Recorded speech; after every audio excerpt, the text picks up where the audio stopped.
Okay, I got a 2006 Subaru Tribeca. Show you how to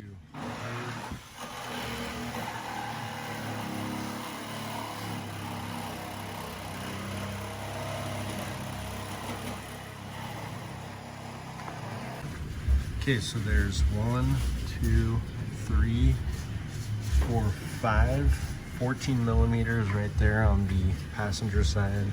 1, 2, 3, 4, 5, 14 millimeters on the driver's side. And then there's two O2 sensors right there and there, and it's a 7/8. And I just put it on there, smack it with a hammer, and they come right off.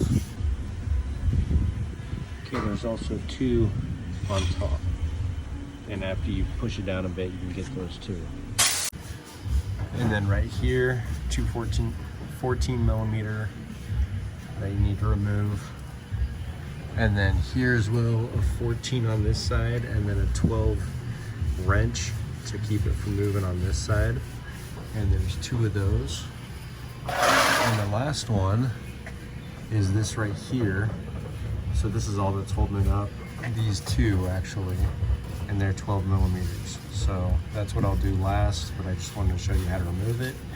And then there's one, I think it's this one right here, that's hard to get to. If you can't get to it, you have to remove this plastic piece, and it's all 12 millimeters. I think two 14 millimeters back here, and then a couple of the plastic things that you just pop out on the sides. So that's how you remove a catalytic converter on a 2006 to, I believe, 2010 Subaru Tribeca. Thanks for watching.